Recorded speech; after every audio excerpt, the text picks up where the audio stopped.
Dalam seri ke-240 ini didukung oleh para pemain Eli Ermawati sebagai Maisin, Margaret sebagai Dewi Sambi, Ape Burhan sebagai Empu Tanduk, Sarip sebagai orang desa, Rio sebagai Panji Ketawang, Ivonero sebagai Sakawuni, Ferry Fadli sebagai Arya Kamandanu, Juni sebagai prajurit, dan Asdi Suhastra pembawa cerita.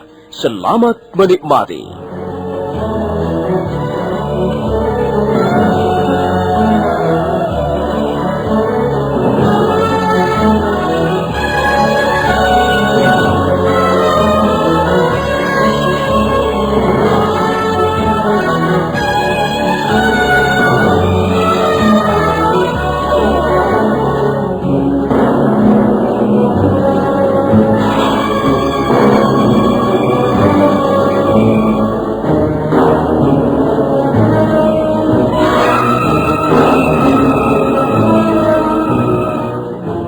Dewi Sambi dengan dikawal 40 orang prajurit Kediri pilihan berkuda menuju desa Kumaper. Desa Kumaper terletak di kaki Gunung Arjuna. Empu Tanduk, kepala desa, menjadi penunjuk jalan. Setelah tiba di desa Kumaper, Dewi Sambi menyuruh panggil perambah hutan yang melihat adanya sebuah gubuk di lereng Gunung Arjuna. Maaf Tuanku Dewi, dia inilah orangnya yang hamba maksudkan. Tuanku Dewi bisa bertanya langsung padanya. Tapi maaf, orang ini bisu. Tapi dia bisa mendengar dengan baik. Baik. Apa benar kau seorang perambah hutan?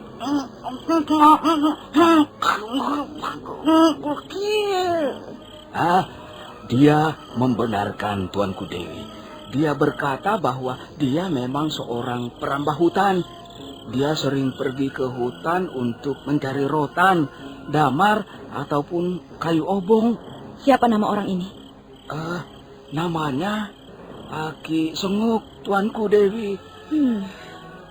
Apa benar kau melihat ada gubuk liar di atas lereng sana?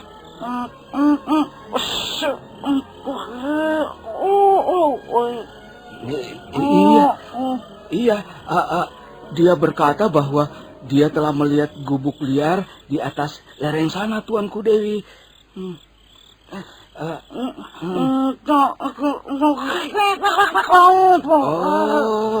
Gubuk itu tidak terlalu besar, Tuanku Dewi. Atapnya dari daun ilalang. Apakah gubuk itu letaknya jauh dari sini?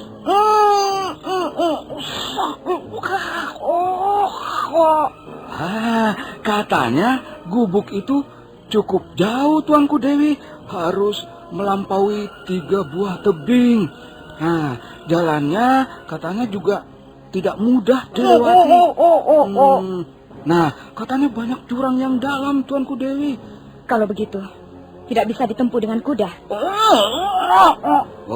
Katanya bisa. Tapi harus pelan-pelan, Tuanku Dewi. Sebab jalannya berbahaya. Baik. Sekarang aku ingin tahu. Apakah gubuk yang kau lihat itu ada penghuninya?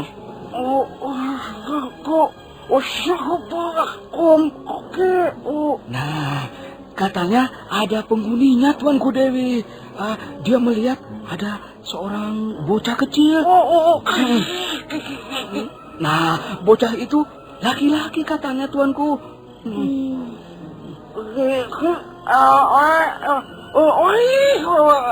Apa?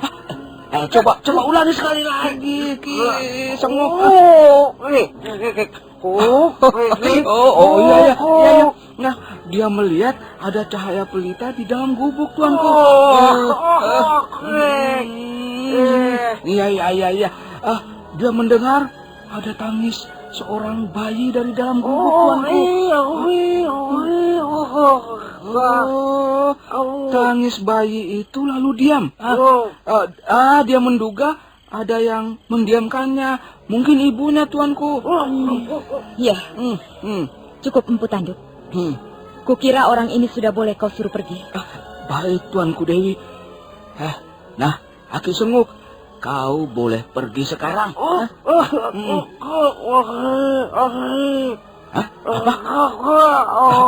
Iya, aku tahu. Kau lapar? Beri saja dia uang, 2 kepen. untuk membeli makanan. Baik, Tuanku Dewi. Ini Aki Senguk. Sana beli makanan sana.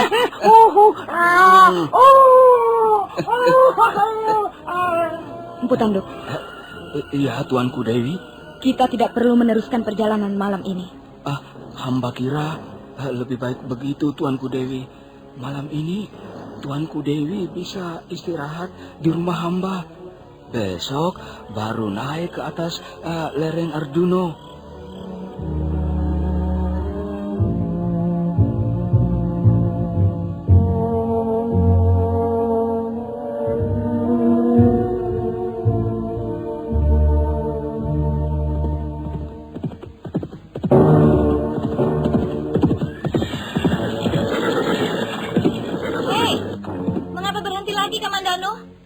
Apa kau sudah lupa jalan menuju lereng Arjuna?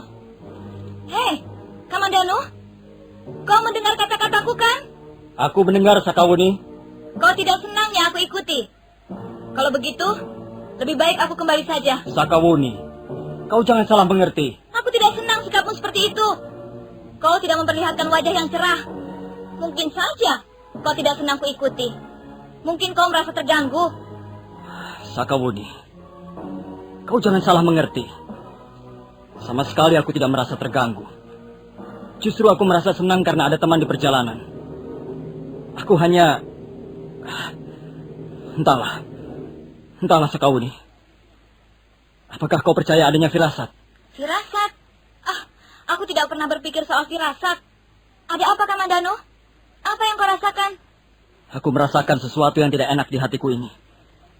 Beberapa kali hatiku berdebar-debar tanpa tahu apa sebabnya. Dan aku tiba-tiba saja selalu teringat wajah Meisin. Itu bukan firasat, tolong. Kau merindukannya. Ya, mungkin aku merindukannya. Tapi debar di hatiku rasanya agak ganjil. Tiba-tiba aku mengkhawatirkan istriku. Apanya yang ganjil? Itu wajar. Semua orang mengkhawatirkan orang yang dicintainya. Sudahlah, Kamandanu. Kalau kau ingin segera bertemu dengan istrimu, kita jangan seringkali berhenti di tengah jalan. Ayo, kita jalan lagi. Lereng Arjuna masih jauh dari sini. Iya.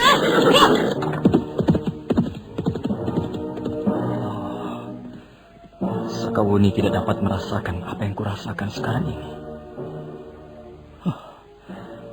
Mudah-mudahan tak ada hal-hal yang buruk menimpa diri Meisin. Sakawuni benar. Aku tidak boleh terlalu sering berhenti di jalan.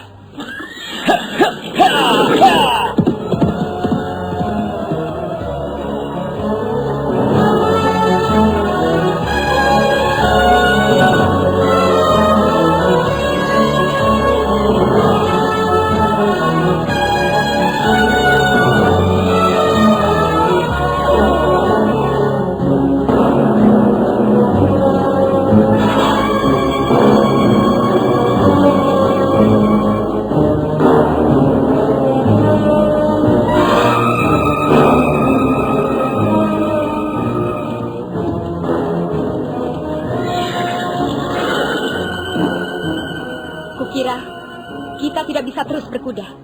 Jalannya terlalu sempit dan berbahaya. Benar, Tuanku Dewi.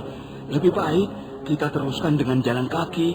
Di mana kira-kira letaknya lereng yang dimaksudkan Ki Senguk itu? Coba tunjukkan, Empu Tanduk. Di sana, Tuanku Dewi. Di sebelah sana. Sekarang lereng itu tidak jelas nampak dari sini karena sebagian tertutup kabut. Tapi kurang lebih letaknya di sana, Tuanku Dewi. Baiklah. Prajurit. Iya, Tuanku Dewi. Beritahu teman-temanmu agar menambahkan kudanya masing-masing. Kemudian kita lanjutkan perjalanan dengan kaki. Baik, Tuanku Dewi. Hai teman-teman. Kita semua akan melanjutkan perjalanan dengan jalan kaki. Sekarang, tambahkanlah kuda kalian di tempat yang terlindung. Cepat kerjakan. Ini perintah Tuanku Dewi Sambi. Ayo cepat. Kalian turun dari kuda.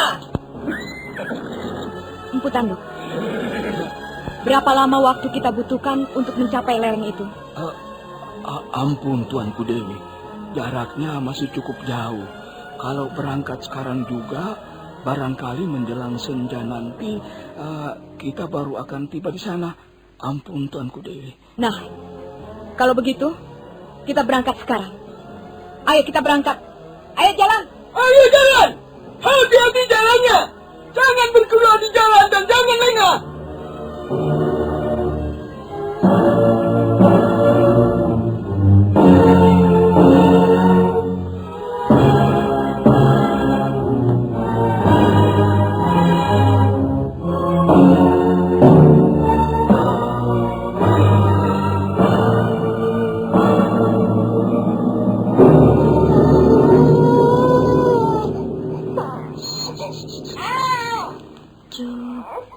Cuk sayang.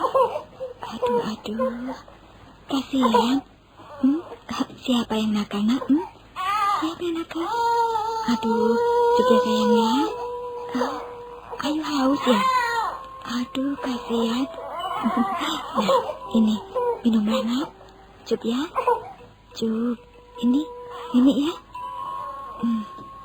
Kok Ayu menangis terus, Bi? Adikmu sedang tidak enak badan, Panji. Badannya panas ya, Bi?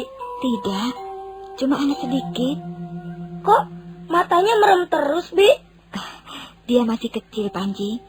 Dia belum terlalu kuat memandang cahaya yang tajam. Oh ya, kau dari mana saja? Saya bermain-main di luar, Bi. Saya senang sekali membuat wayang rumput. Lihat, Bi, saya membuat wayang rumput Arjuna dan Gatot Kaca. Siapa Arjuna dan Gatot Kaca itu? Mereka orang-orang dari Pandawa, Bi. Ibu saya dulu sering sekali bercerita tentang wayang. Ibu saya senang sekali mendongeng. Sebelum saya tidur, ibu selalu mendongeng untuk saya, Bi.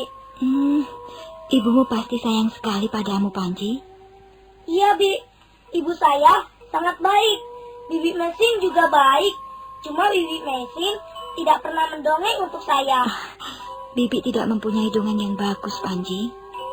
Wah, anginnya kencang sekali, Bi. Pintunya ditutup saja ya. Kasihan adik kecil. Iya, kau tutup saja pintunya. Dan kau tidak usah main-main di luar lagi, ya. Sebentar lagi malam turun.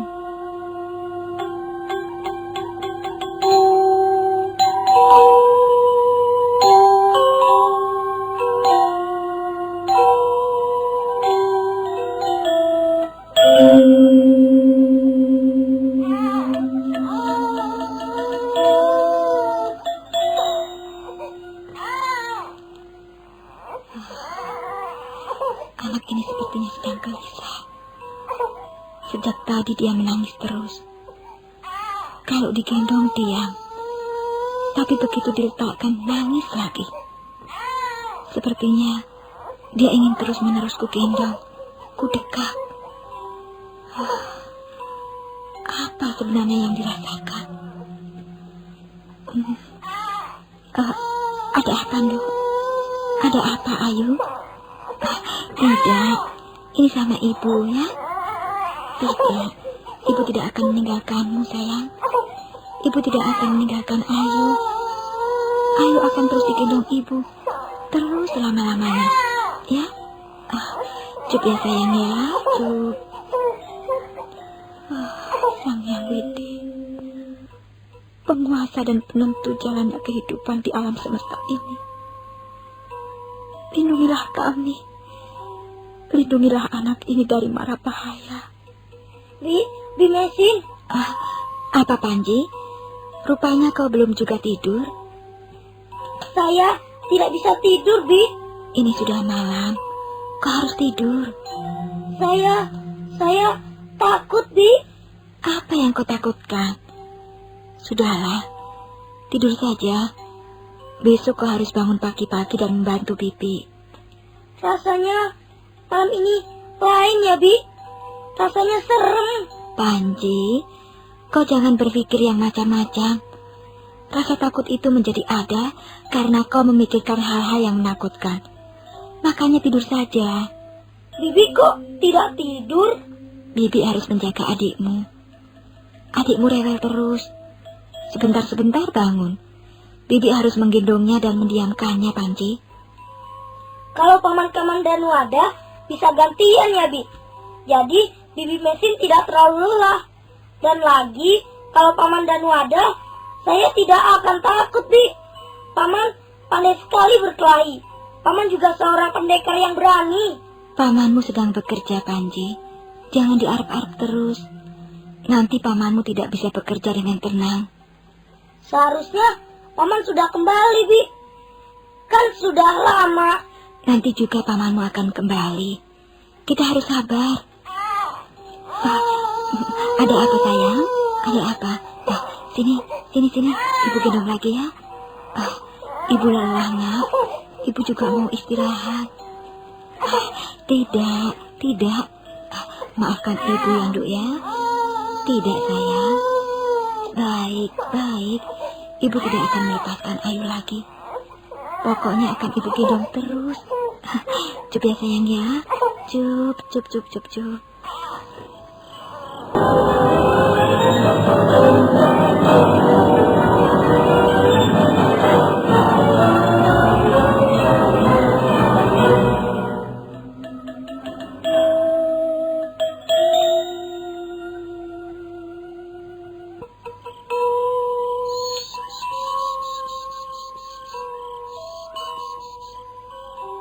Tidurlah, anakku. Tidurlah dalam dekapan ibu.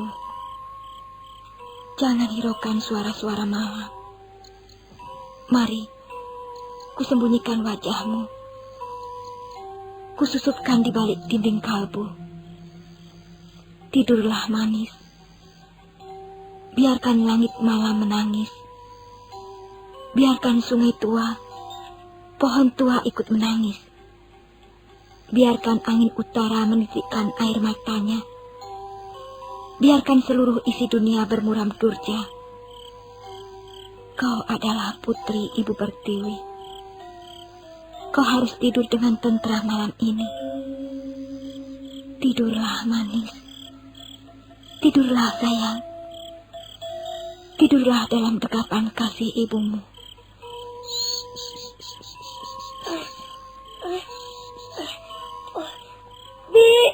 Bibi. Panji. Bi. Ada apa, Panji? Kau mimpi ya? Iya, Bi. Saya mimpi seram sekali, Bi. Saya melihat seekor burung raksasa, Bi. Dia terbang di atas langit yang tinggi. Bulu-bulunya berwarna merah keemasan. Burung itu tiba-tiba menukik tajam. Lalu hinggap di atas hubungan rumah kita ini, Bi. Dia berkaok-kaok. Lalu dia ingin mencuri Ayu, Bi. Dia mau membawa Ayu terbang. Sudahlah, Panji. Sudahlah. Tak usah kau ceritakan pada Titi. Mimpi hanyalah kembang orang tidur. Jangan cerewet kau. Kepala desa cerewet. Prajurit. Iya, Tuanku Dewi. Kita akan terus berjalan ke arah gubuk yang di sana itu. Tapi sebelum sampai di gubuk, kita harus bergerak, menyebar. Gubuk itu akan kita kepung dari 4 jurusan. Kau tahu apa yang harus kau lakukan bersama teman-temanmu? Tahu, Tuanku Dewi. Tapi ingat, kalian jangan ada yang berani melakukan tindakan apapun juga sebelum mendapat perintahku. Baik, Tuanku Dewi. Kembali rombongan Dewi Sambi bergerak perlahan-lahan ke arah gubuk. Mereka merayap tebing bagaikan sekelompok hantu malam yang ingin menyergap bangsa. Sementara itu, Meisin yang berada dalam gubuk sama sekali tak menyadari datangnya bahaya. Nah, saudara pendengar, bagaimanakah kisah selanjutnya? Apa yang akan terjadi atas diri Meisin, Ayu Wandira, dan Panji Ketawang? Silakan menunggu seri berikutnya. Sampai jumpa.